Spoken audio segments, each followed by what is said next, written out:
네, 오늘 우리에게 주신 말씀은 시편 24편 말씀입니다. 시편 24편 1절에서 10절 전체 말씀인데요.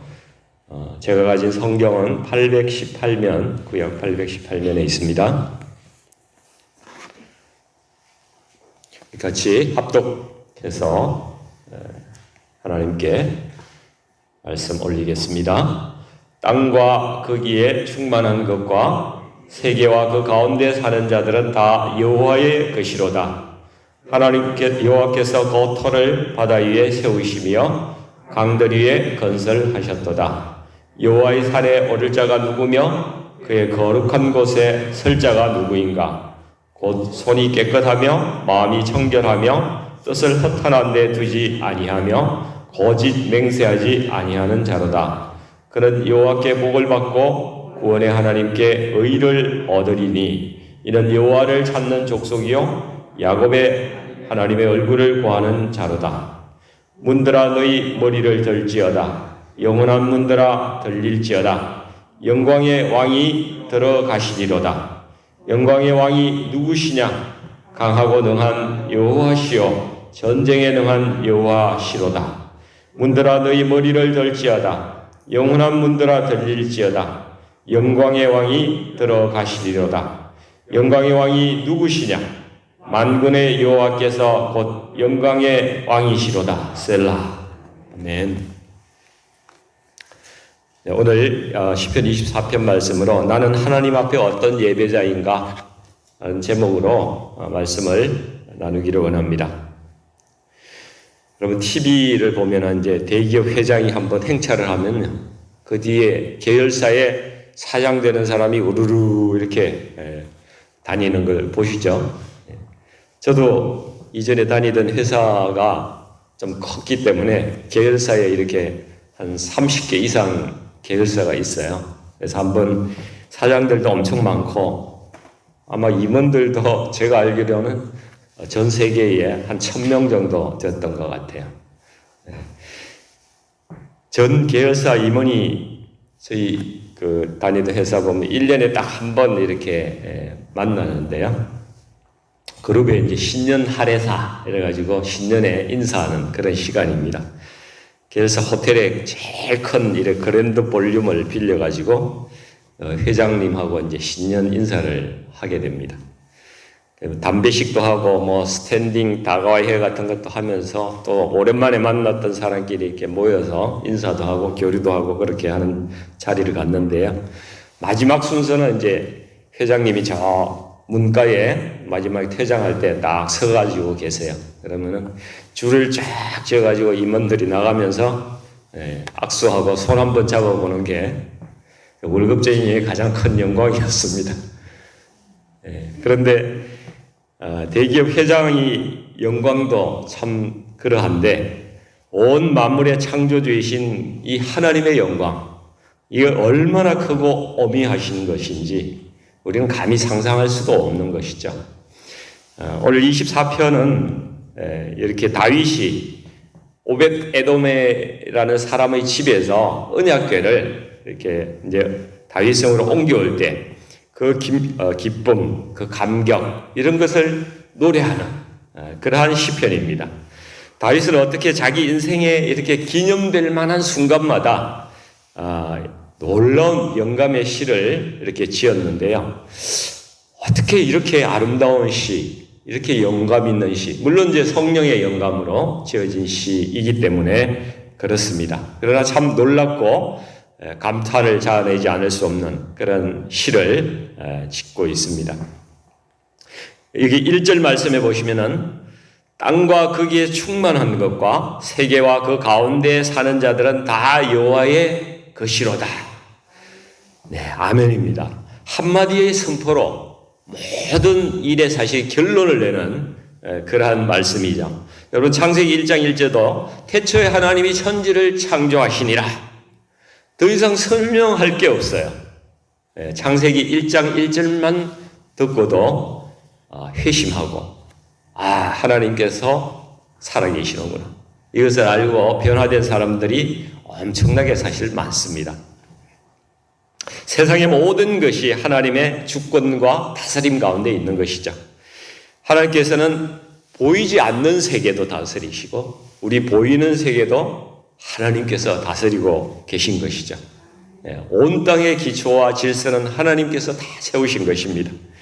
2절에 보시면 그 터를 바다 위에 세우시고 강 위에 건설하셨다고 말씀하고 있어요. 이 말씀도 다윗이 성령의 영감으로 노래하고 있기 때문에 우리의 이성과 지식으로는 무슨 바다 위에 터를 짓고 강 위에 터를 짓냐고요.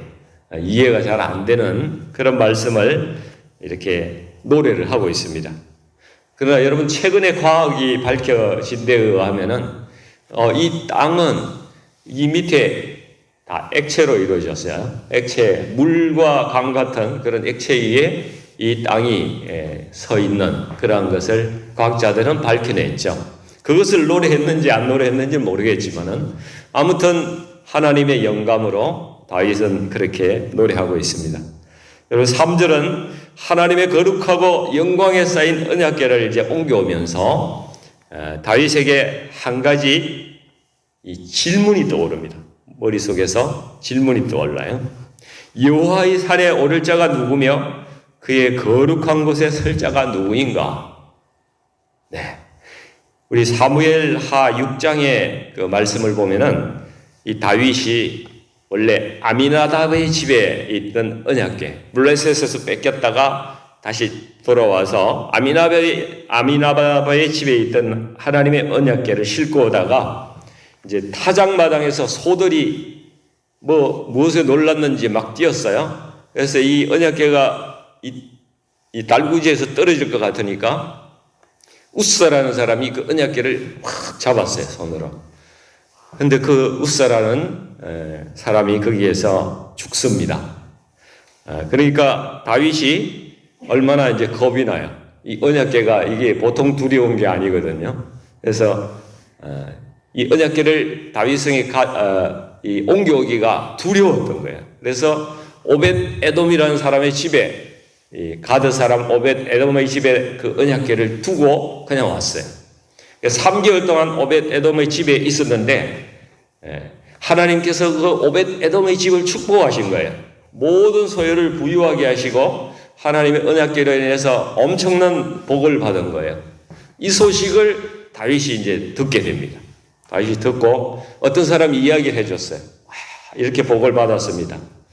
그래서 다윗이 욕심이 났는지 아니면은 두려운 것만 아니라 언약궤가 하나님과 함께 함으로써 우리가 복을 받는 것이구나 이런 것을 이제 깨닫게 된 것이죠.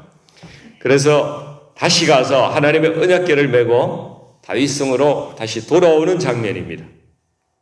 그래서 다윗은 앞으로 하나님의 임재 앞에서 나는 어떻게 나아갈까?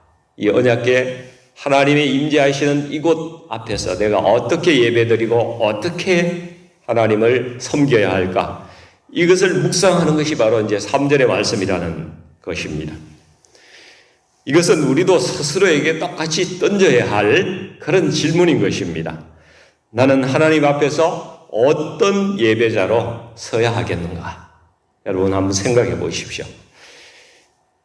이제 4절, 6절 말씀을 통해서 이 질문에 대한 답변을 우리가 좀 알 수가 있는데요.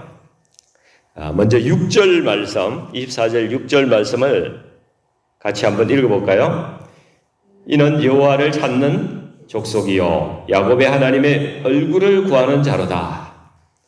네, 여러분 이 6절 말씀이 예배자의 가장 깊은 내면을 나타내주는 출발점으로 보입니다. 다시 말하면 이는 여호와를 찾는 족속, 야곱의 하나님의 얼굴을 구하는 자가 하나님을 사모하는 사람이 하나님 앞에 나아갈 수 있다는 것이죠. 그래서 이 땅에서는 여러분 철저하게 세상을 향해서 나가는 사람이 있고 또 하나님을 향해서 나가는 두 부류의 사람들이 이 땅 가운데 존재합니다. 그러나 언제나 하나님을 만날 수 있는 사람은 하나님의 얼굴을 구하는 사람이라는 것입니다. 우리가 하나님을 늘 사모해야 합니다. 마음 가운데 24시간 주님을 바라보고 사모해야 하는 것입니다. 5절에 거꾸로 갑니다. 5절에 또 이렇게 말씀하죠. 그는 여호와께 복을 받고 구원의 하나님께 의를 얻으리니. 네, 하나님을 사모하고 갈구하는 심령에게 하나님께서 복을 주시는데 이 땅에서도 도우시는 은혜를 입지만은 또 그리스도를 통해서 구원의 의를 입혀주신다는 그러한 말씀. 복은 여러 가지 면에서 있는 거예요. 이 땅에서도 돕는 복이 있고 또 구원받는 그러한 복도 있고 하나님께서 그 복이 하나만 있는 것이 아닙니다. 우리를 늘 돌보시고 이 모양 저 모양으로 우리에게 복을 주시는 것입니다. 4절의 말씀은 하나님께 복을 받고 구원을 얻은 자들에게 나타나는 마음과 행동의 특성을 잘 표현하고 있는 말씀입니다.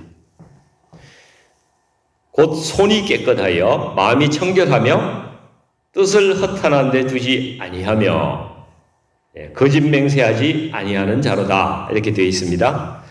먼저 손이 깨끗하고 마음이 청결한 자다. 이것은 두의 영역입니다. 뭘 하라, 어떻게 해야 하느냐 이 두 가지. 그리고 예배자의 내적인 청결성 그리고 외적인 청결성을 말씀하고 있는 것이죠. 이것을 한 단어로 말씀하면 바로 거룩입니다. 우리가 마음과 행동을 깨끗이 하는 것이 거룩인 것입니다. 예배자는 거룩해야 하는 것입니다. 다음은 허탄한 데 마음을 두지 아니하고 거짓 맹세하지 않는 자라 이렇게 말하고 있죠. 여러분 하나님 외에 다른 것에다가 마음을 주지 않아야 한다는 것입니다. 이것은 한 단어로 표현하면은 여러분 진실함입니다. 그래서 우리가 예배자로서 주님 앞에 설 때는 언제나 거룩과 진실로 하나님 앞에 서서 예배드려야 된다는 것이죠. 그래서 거룩하게 신실하게 이렇게 찬양하지 않습니까? 하나님을 사모하는 자가 구원을 얻고 복을 누립니다. 그렇죠? 그리고 하나님을 예배하며 하나님의 임재를 경험하는 자는 언제나 거룩하고 진실된 삶을 살아가는 자들이라는 것이죠. 이것이 우리의 예배입니다. 그러면 오늘날 여러분 우리가 올라가서 여호와의 산에 가서 거룩한 곳에 가서 예배드리라고 말씀하는데 우리가 올라가야 할 여호와의 산은 어디입니까? 여러분 요한복음 4장에서 요한복음 4장 그러면 기억이 나시죠? 누구를 만납니까? 예수님께서 수가성 사마리아 여인을 만나는 장면입니다. 그래서 거기에 대해서 예수님께서 예배에 대해서 이 여인하고 대화를 나눕니다. 주님께서 이제 여인에게 너희가 드릴 예배는 지금까지 드려온 희생제사의 그런 예배가 아니라 영으로 진리 가운데 드리는 예배라고 그렇게 가르쳐 주시죠. 이 예배는 성령으로 드리는 예배입니다. 그러면 우리의 예배는 여러분 성령의 임재하신 가운데 예배를 드려야 합니다. 하나님의 성령이 역사하지 않는 예배는 형식화되고 죽은 예배입니다. 하나님께 연락되지 않는 예배예요. 여러분 우리가 예배 드릴 때 우리 주일날도 찬양팀이 여기 올라와서 이렇게 찬양합니다. 그럴 때 가만히 보면은 그냥 멀뚱멀뚱하게 그냥 듣고만 계신 분들도 많이 있어요. 마음이 열리지 않은 겁니다. 그렇게 구경꾼처럼 그렇게 앉아 있으면요, 내 예배가 하나님께 연락이 되지를 않아요. 우리의 마음이 열려져야 합니다. 성령께서 우리의 마음을 열어주시고 우리의 전심과 모든 것을 다하여 하나님께 우리의 예배가 올려져야 하는 것입니다. 형식적인 예배, 다 프로그램을 짜가지고 이 순서에 맞춰서 이렇게 하는 예배는 사람은 만족시킬 수 있지만은 결코 하나님은 만족시킬 수가 없는 예배가 되는 것입니다. 그래서 우리의 심령이 주님을 갈구하고 정말 진실과 거룩함으로 주님 앞에 서서 내 마음을 다하여 찬양하고 주님께 나아가지 않는다면 우리의 예배는 의미가 없습니다. 그것을 우리가 기억하고 예배에 참여해야 된다는 것이죠. 때때로 우리가 성령께서 감동 주시면은 목 놓아 기도하고 울고 회개하고 춤추며 노래하며 이렇게 예배해야 되는 것입니다. 하나님께서 이전에 그 성전에 내 이름을 두겠다고 그렇게 말씀하셨어요. 거기에 내 이름을 두겠다고. 이렇게 또 거기에서 주의 백성을 만나는 곳으로 성전을 정하셨잖아요. 근데 지금은 이제 그 성전은 원래 예수 그리스도를 상징하는 모형이었죠. 예수 그리스도가 오심으로 말미암아서 그 성전은 다 이제 필요가 없어진 거예요. 이 땅의 유형적인 성전은 필요가 없는 것입니다. 그 성전은 무너지고 우리 예수 그리스도 안에 모든 비결이 다 있는 것입니다. 이제 당신의 이름을 이제 교회에 두신 거예요. 당신 그 성전이 아니라 이제 교회에 두시는 것입니다. 그리고 그 교회에 이른된 우리 성도들 각각에도 당신의 이름을 두신 것입니다. 그래서 우리 성도들은 하나님의 임재하심과 그분의 이름이 우리와 함께 하시는 은혜를 누리는 자들입니다. 임마누엘, 내가 너희와 함께 하리라. 그 약속이 이루어지신 것입니다. 그분의 성령이 지금도 우리와 함께 하시며 오늘도 우리는 성령 안에서 참된 예배자로 살아가는 것입니다.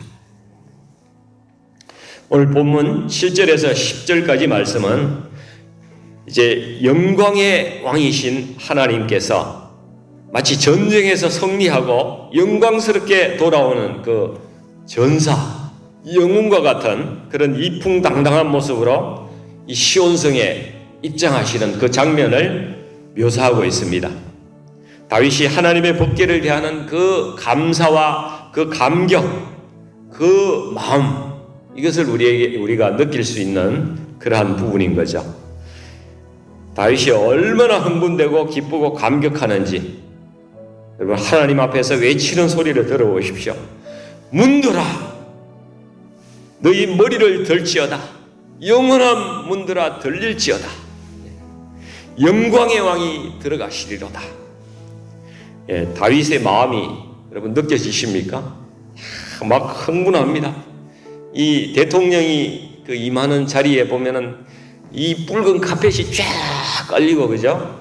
의장대, 그 군악대 이런 게 쫙 서가지고 도열을 해가지고 그 받들어 대통령이 지나갈 때 받들어 총 하잖아요. 받들어 총 하면은 막 빰빠라빰빰빰빰 이렇게 하는 그러한 장면과 같은 그러한 느낌이 드는 정말 하나님께 최고의 예우를 드리는 그런 예배의 현장입니다. 그 마음으로 하나님의 임재와 언약궤의 입성을 지금 다윗은 환영하고 있습니다. 우리가 예배 드릴 때 여러분 바로 이러한 마음, 다윗의 마음과 같은 마음으로 하나님의 임재를 우리가 사모해야 되는 것이죠. 우리는 예수님을 믿을 때에 하나님께서 의롭다고 인정하십니다. 그리고 우리는 그때부터 예배자가 되는 것입니다. 예배는 하나님이 베푸신 창조와 구원의 은총, 거기에 대한 감격적인 우리의 반응이 바로 예배인 것입니다. 예배는 완전히 내 마음의 문을 열고 왕을 맞이하는 그 창조주 하나님의 얼굴을 뵙는 그러한 시간인 거예요. 우리가 하나님의 임재와 능력과 영광을 사모하는 마음이 클수록 그분 앞에서 막혔던 모든 문들이 활짝 열리는 것을 볼 수가 있어요. 주님을 사모할수록 내 마음이 열리는 거예요. 우리 안에 막혔던 이 문이 모두 완전히 활짝 열릴 때 우리가 진정한 그런 예배를 드릴 수가 있는 것입니다. 여러분 우리가 예배드릴 때 우리 마음은 문을 여십시다. 영광의 왕이 내 마음에 들어오시도록 내 마음의 문을 열고 높이고 그냥 들어 올리고 이렇게 해서 찬양할 때도 전심을 다해서 우리가 찬송하고 하나님을 찬양하고, 우리가 마지못해서 문을 조금 열고 누가 지나가나 뭐 이렇게 보고 있다면은 우리 예배가 정말 힘이 없어요. 우리 예배가 달라져야 합니다. 하나님은 예배 받으시기에 합당하신 분이십니다.